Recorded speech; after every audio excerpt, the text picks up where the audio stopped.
ऋषभ कोलकात्यामध्ये नोकरी करायचा. तो दर शनिवारी रात्री वर्धमानला यायचा. नवीनच नोकरी असल्यामुळे बायकोला आपल्या बरोबर तो ठेवू शकत नव्हता. त्याच्या लग्नाला 2 वर्ष झाली होती.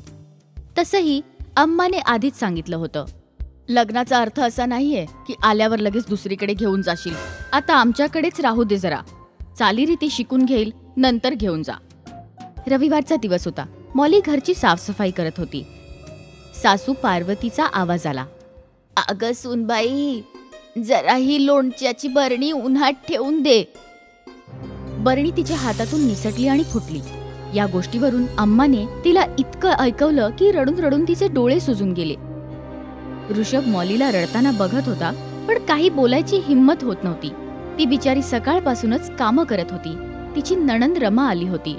रमा अम्माकडे बसून आपल्या आयुष्यातली दुःख सांगत होती. तितक्यात बाबा आले. अरे कुठे आहेत घरातले सगळे? नाश्ता वगैरे काही मिळेल का नाही? सगळे लोक उठून बाहेर आले. खूप भूक लागली आहे, लवकर नाश्ता घेऊन ये. आलेच घेऊन. सगळ्यांनी मिळून नाश्ता केला.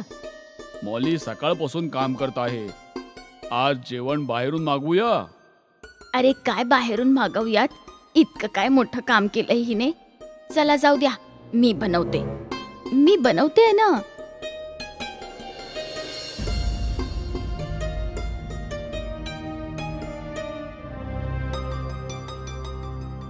चल मॉली, आमच्या बरोबर मार्केटमध्ये चल. आईला बनवू दे जेवण. पार्वती रुबाबात जेवण बनवायला गेलेली, पण इकडे सगळाच खेळ उलटा झाला. हो, जा जाऊन फिरा तुम्ही. मी आयुष्यभर बनवलं आहे, आता पण बनवेन. मॉली, खरं तर मार्केटमध्ये जाणं एक कारण होतं. चल फिल्म बघायला जाऊया. थोडी शॉपिंग करून संध्याकाळी परत जाऊया. अम्मा आणि रमाताईसाठी साडी घेऊयात. शॉपिंग करता करता त्यांना खूप उशीर झाला. आज तर माझी वाट लागणार आहे.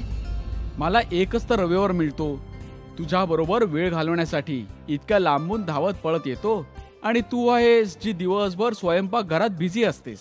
दोघांनी पूर्ण दिवस एकत्र घालवला आणि संध्याकाळी परत आले तेव्हा अम्माचा राग गगनात पोहोचला होता. तुम्हाला घरी यायची गरजच काय होती? थोडा वेळ अजून फिरायचं. मला काय कळत नाही का? माझ्या मुलीच्या येण्याने तुमचं काम वाढतं ना. अम्मा, मी एकटी तर कुठे जातच नाही. तुम्हाला जे बोलायचंय ते तुमच्या मुलाला का नाही बोलत तुम्ही? मॉली आपल्या खोलीत निघून गेली. ऋषभ, तुझ्या बायकोला बाहेर फिरण्याचा इतकाच शौक आहे तर यावेळी तू तिला इथून घेऊन जा. मला नाही तुमचे हे सगळे चोचले सहन होणार. आई, इतकी चिडली का आहेस? पुढच्या वेळी येईन तेव्हा घेऊन जाईन. मॉली खोलीत जाऊन खूप रडत होती. अगं मॉली, रडतेस का? पुढच्या वेळी जेव्हा येईन तेव्हा तुला घेऊन जाईन माझ्या बरोबर. आता शांत हो ना. ऋषभ, मी घाबरते की तू गेल्यानंतर काय होईल माझं. अम्मा मला थोडा वेळ सुद्धा शांतपणे जगू देत नाही. पार्वतीच्या चेहऱ्यावर अजूनही राग होता. ऋषभने तिच्या आणि रमासाठी आणलेली साडी तिच्याकडे दिली. आपल्या बायकोसाठी पण साडी घेतली असणार ना? ती तर आम्हाला दाखवली सुद्धा नाही. आई, इतके पैसे नाही कमवत मी. तुला काय वाटतं मी तिला साडी घ्यायला गेलो होतो? आई, तिला येऊन 2 वर्षांपेक्षा जास्त झाली आहेत. त्या बिचारीने कधीही या घराबाहेर पाऊल नाही ठेवलं. एक दिवस घेऊन गेलो तर इतकं चिडायला काय झालं तुला? मग घेऊन जात जा ना, कोण नाही म्हणतंय. ऋषभला वाद वाढवायचा नव्हता. तो आपल्या खोलीत निघून गेला. अम्माचा राग शांत पण झाला नव्हता की एक दिवस मॉलीच्या माहेरून तिचे बाबा तिला घ्यायला आले. तिच्या आईचं ऑपरेशन होणार होतं. हो, घेऊन जा तुमच्या मुलीला. हवं तितके दिवस तुमच्याकडेच ठेवा. आम्हाला गरजच नाहीये. अम्मा, तुम्ही काय इतक्या चिडला आहात? मी 2-4 दिवसात परत येईन. जा ना, कोणी थांबवलंय? तितक्यात ऋषभचे बाबा तिकडे येतात आणि गोष्टी सांभाळून ते म्हणतात, सुनबाई, तुझा इथे मी सांभाळून घेतो. मॉली आपल्या बाबांबरोबर निघून गेली. शनिवारी जेव्हा ऋषभ आला तेव्हा, तुझी बायको तिच्या माहेरी गेली आहे. मी तर नाही पण म्हटलं होतं. ठीक आहे आई, बाबांनी सांगितलं होतं. ऋषभ सोमवारी परत निघून गेला. अम्मा दिवस रात्र याच विचारत असायची की कशी सुनेपासून सुटका होईल. 4 दिवसानंतर जेव्हा मॉलीचे बाबा तिला सोडायला आले तेव्हा, इतक्या लवकर का आलीस? अजून काही दिवस आईची सेवा केली असतीस. अम्मा, मोठी बहीण आली होती म्हणून मी निघून आले. मॉली आल्यावर लगेच घरातल्या कामांना लागली. तेव्हा पार्वती तिला एक फोटो दाखवत म्हणाली, हा फोटो तुझ्या खोलीत पडला होता. मी ऋषभला तर नाही दाखवला, पण तुला विचारते, कोणाचा आहे हा फोटो?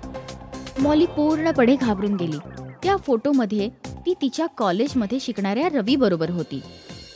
तिने विचार केलेला, वेळ बघून ऋषभला सांगेन, पण हा तर अनर्थ झाला. अम्मा, हा फोटो ऋषभने बघून फेकून दिला होता. तिने सरळ खोटं सांगून टाकलं. रविवारी जेव्हा ऋषभ आला, अम्माने त्याला फोटो देऊन सांगितलं, तुला माहित होतं या फोटोबद्दल, तरीही तू या चरित्रहीन बाईसाठी माझ्याशी भांडतोस? लाज नाही वाटत? अरे कसा पुरुष आहेस तू? ऋषभने फोटो बघून लगेच फाडून टाकला आणि म्हणाला, आई तुला काय हवं आहे? हिला हिच्या माहेरी सोडून येऊ? फोटोच तर काढला आहे, त्यात काय चुकीचं केलंय? कॉलेजच्या दिवसात अशा बऱ्याच गोष्टी होत असतात. हो, मला हेच हवं आहे. जेव्हा काही दिवस तिकडे राहील तेव्हा हिचं डोकं ठिकाणावर येईल. मॉलीने हे ऐकून पार्वतीचे पाय धरले. अम्मा, असं नका बोलू. बाबा कुठेही तोंड दाखवायच्या लायक नाही राहणार. आम्ही तरी कोणाला तोंड दाखवायच्या लायक राहिलोय? तू आत्ताच्या आत्ता सामान बांध, आपण आता निघूया. माझी आई तुला इथे नाही राहू देणार. मी माहेरी नाही जाणार. यापेक्षा तर मी माझा जीव देईन. आईला तर हेच सांगावं लागेल की तू माहेरी चालली आहेस आणि आपण लखनौला जाऊया. मॉलीच्या डोळ्यातून अश्रूंच्या धारा वाहू लागल्या. मी खरं तर त्या फोटोबद्दल तुला सांगणार होते, पण योग्य वेळच नाही आली. अम्माशी मी खोटं बोलले होते. मला पहिल्यापासून माहित होतं की तुला या मुलाशी लग्न करायचं होतं, पण दुसऱ्या जातीचा असल्यामुळे तुझे आई बाबा लग्न करून द्यायला तयार नव्हते. तुझ्या बाबांनी मला आधीच सांगितलं होतं. चल लवकर चल, उशीर नको व्हायला. मॉली आणि ऋषभ लखनौला निघून गेले. अम्मा आनंदित होती की मुलाने तिचं ऐकून सुनेला माहेरी सोडलं. काही महिने ऋषभ सुट्टीत घरी आला नाही. काही दिवसांपासून बाबांची तब्येत खराब झाली होती, तर अम्माने पत्र लिहून कळवलं.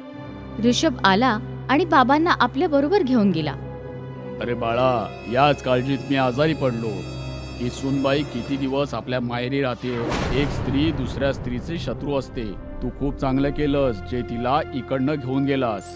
बाबा, मी काहीही करून आम्हाला खुश नाही ठेवू शकले. बाळा, काही लोक फक्त आपल्याबद्दलच विचार करत असतात. त्यांना मुलं मुली किंवा इतरांच्या सुखदुःखाची काहीही पडलेली नसते. त्यांना खुशी फक्त स्वतःला खुश ठेवण्यातूनच मिळत असते. पार्वती त्याच लोकांमधली होती. बाबांचे उपचार झाले आणि ते परत आले. तर मी तर एकदम ठीक झालो आहे. आता सुनेला बोलाव. किती दिवस माहेरी राहील? काही गरज नाहीये, तिला तिकडेच राहू दे. दुसऱ्याच दिवशी मॉलीचे बाबा काहीतरी कामाने आले होते, तर ते भेटायला आले. आता नाक घासत म्हणतील, तुमच्या सुनेला घेऊन जा. पण मी सुद्धा काही कमी नाहीये. खूप ऐकवेन त्यांना. मॉली कुठे दिसत नाहीये? हो, आता ती इथे नाही राहत. ऋषभचे खाण्यापिण्याचे हाल व्हायचे म्हणून तो घेऊन गेलाय तिला. पार्वतीने ऐकल्यावर तिला धक्काच बसला. आपल्या घरातच इतका मोठा धोका मिळाला. ते गेल्यावर अशा मुलापेक्षा तर हे बरं होतं की मीच निपुत्रिक राहिले असते. तुझ्यासारख्या बाई बरोबर असंच झालं पाहिजे. मुलाचा संसार उद्ध्वस्त करायला तू काहीही कमी ठेवली नव्हतीस. जेव्हा तुझ्या मुलीने पळून जाऊन लग्न करायचं ठरवलं होतं तेव्हा कुठे गेली होती तुझी इज्जत? बोल ना. नशीब समज की तिला सुनेने ऐन वेळी समजावून सांगितलं होतं. मागून ऋषभ आणि रमा पण आले होते. पार्वतीची सगळी मस्ती संपली होती. तिचं डोकं शर्मेने खाली गेलं होतं. रमा एक विधवा होती. तिच्या नवऱ्याला वारून 2-3 वर्ष झाली होती. रमा टेलरिंगचं काम करून कसं बसं आपलं घर चालवत होती.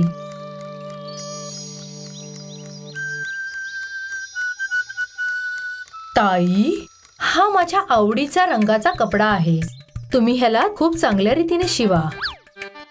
हा मीना, तसा शिवीन जसा तुला आवडेल, पण शिलाईचे 200 रुपये होतील. बाप रे बाप, 200 रुपये? ताई, हे तर खूपच जास्त आहेत. तुम्ही एक काम करा, 150 रुपये घ्या ना. ठीक आहे. रमाने काम घेतलं. रमाला एक कपडा शिवण्यामध्ये पूर्ण दिवस निघून जायचा. तेव्हा कुठे ती 100-200 रुपये कमवायची. पूर्ण मिळून महिन्याभरामध्ये रमा 5,000 रुपये कमवायची, ज्यामधून 2,000 रुपये घराचं भाडं आणि 2,000 रुपयांचं घरचं राशन यायचं. आणि राहिलेल्या 1,000 रुपयामधून रमा प्रत्येक महिने कृष्णाची शाळेची फी भरायची. आई, आपल्याकडे तर पैसे वाचलेच नाही. काहीच हरकत नाही. कृष्णाची शाळा घरापासून 4 किलोमीटर दूर होती आणि कृष्णाला इतक्या दूर पायी यावं लागायचं. कृष्णा रोज सकाळी 7 वाजता घरातून निघायचा. तेव्हा कुठे तो शाळेत वेळेवर पोहोचायचा आणि संध्याकाळी शाळा 5 वाजता सुटायची. पण 4 किलोमीटर चालण्यासाठी कृष्णाला 1.5 तास लागायचा, म्हणून तो घरी 6:30 वाजता पोहोचायचा. कृष्णा मेहनती होता आणि त्याला अभ्यास करायलाही आवडायचं. मला कोण सांगेल की सुवर्ण मंडळामध्ये एकूण किती ग्रह आहेत? पूर्ण क्लास मध्ये फक्त कृष्णाच असा होता जो सगळ्या प्रश्नांची उत्तरं द्यायचा. कृष्णा सांग. सूर्य मालिकेमध्ये 9 ग्रह आहेत. मर्क्युरी, ज्युपिटर, अर्थ, Mars, Jupiter, Saturn, Uranus, Neptune आणि प्लुटो. खूपच छान कृष्णा. सगळ्यांनी कृष्णासाठी टाळ्या वाजवा. एके दिवशी कृष्णाच्या शाळेमध्ये एक अनाउन्समेंट झाली. तुमच्या सर्वांसाठी एक महत्वाची सूचना आहे. पुढच्या मंगळवारी शाळेमध्ये एक प्रश्नमंजुषा होणार आहे आणि जी कोणी ही प्रश्नमंजुषा जिंकेल त्याला एक चमचम करणारी खूप सुंदर सायकल मिळेल. सायकलचं नाव ऐकून कृष्णाच्या डोळ्यांमध्ये चमक आली. आज जेव्हा कृष्ण आपल्या घरी परतला तो पुस्तक उघडून बसला. काय झालं कृष्णा? परीक्षा जवळ आली आहे का? नाही आई, मंगळवारी क्विज कॉम्पिटिशन आहे. मी भाग घेतलाय आणि जर का मी जिंकलो तर मला नवीन सायकल पण मिळेल. अच्छा, मग हे सगळं सायकल साठी आहे. ठीक आहे, पण पहिले तोंड हात पाय तर धु आणि काही खाऊन घे आणि मग जेवढं पाहिजे तेवढा अभ्यास कर. आणि मग 1 आठवडाभर कृष्णा अभ्यास करतच राहिला. त्याची आई रमा त्याची मेहनत बघत होती आणि तिने देवाजवळ प्रार्थना केली. हे देवा, कृष्णाची मेहनतीला फळ दे. आणि मंगळवारी रमाने कृष्णाला टिळा लावला आणि त्याला दही साखर पण चारली. आई, खूपच लवकर माझी नवीन सायकल येणार आहे. हा येईल. कृष्णा क्विज कॉम्पिटिशन मध्ये पोहोचला. जो सगळ्यात सुरुवातीला बेल दाबेल तो उत्तर देईल. प्रश्न पहिला. सोडियम क्लोराईडला सामान्य भाषेमध्ये काय नावाने ओळखतात? कृष्णा सांग. सर, मीठ. पुढचा प्रश्न. अशा प्रकारे अनाउन्सरच्या प्रत्येक प्रश्नाचं उत्तर कृष्णाने दिलं. कृष्णा खूप खुश होता. आणि आजच्या या प्रश्नमंजुषेचा विजेता आहे सगळ्यांचा लाडका कृष्णा. सगळ्यांनी कृष्णासाठी टाळ्या वाजवल्या आणि कृष्णा आपली पहिली सायकल मिळवून खूप खुश होता. कृष्णा आपली सायकल घेऊन घरी पोहोचला.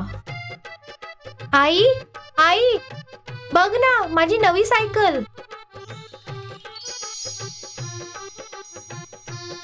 अरे वा, दोघे खूपच खुश होते. दुसऱ्या दिवसापासून कृष्णा आपल्या नवीन सायकलीवरून शाळेत जायला लागला. आता त्याला पहिल्यापेक्षा कमी वेळ लागायचा घरी पोहोचायला. काही दिवसानंतर कृष्णा आपल्या सायकलवरून घरी परततच होता की तेव्हा त्याला रस्त्यामध्ये त्याला एक माणूस पडलेला दिसला. अरे माझी कंबर, त्या गाडीवाल्याने तर मला मारूनच टाकलं. छोट्या कृष्णाने आपली सायकल स्टँडला लावली आणि तो त्या माणसाच्या मदतीला गेला. कृष्णाने त्या माणसाला पाणी पाजलं आणि जेव्हा त्याने आपल्या सायकलकडे परतून पाहिलं तर त्याची सायकल गायब होती. अरे, माझी सायकल कुठे गेली? कृष्ण आपल्या सायकलीला इकडे तिकडे शोधत होता, पण सायकल त्याला कुठेच नाही भेटली. तो तिकडेच रस्त्यावर बसून राहिला. तेव्हा त्याला एक आवाज ऐकू आला. तू आपली सायकल शोधतोयस ना? कोण आहे? कोण बोललं? मी बोलणारा एक माकड आहे. मी तुला तुझी सायकल वापस मिळवून देऊ शकतो, पण या बदल्यात तुला मला जेवण द्यावं लागेल. ठीक आहे, मी तुला नक्की जेवण चारेन, पण मला माझ्या सायकलीपर्यंत पोहोचव. ठीक आहे. बोलणाऱ्या माकडाने कृष्णाला एका दरोडेखोराच्या अड्ड्यावर घेऊन गेला. मी तिथे जाऊन तिथे काही तमाशा करतो, तोपर्यंत तू तुझी सायकल काढून घे. ठीक आहे. आणि त्या माकडाने मोठ्या माणसाच्या पोटावर उडी मारली. काय रे जाड्या, अजून किती खाशील? तुला तर मी आता अद्दल घडवतो. अरे अरे अरे थांब, अरे माझं पोट. छोटू पकड याला. अरे पकड याला, पकड. छोटूलाल आणि मोठूलाल इकडून तिकडून त्या माकडाला पकडण्यासाठी धडपड करत होते, आणि कृष्णाने आपली सायकल पळवली. याच्यानंतर कृष्णाने आपली सायकल आणि त्या बोलणाऱ्या माकडाला घेऊन घरी आला. त्याने आपल्या आईला सगळी गोष्ट सांगितली. आई, ह्याने मला माझी सायकल परत मिळवून दिली. आजपासून आम्ही दोघे दोस्त आहोत. काय आपण ह्याला रोज जेवायला देऊ शकतो का? हा, का नाही? आणि त्या दिवसापासून कृष्णा आणि ते बोलणारं माकड चांगले मित्र बनले.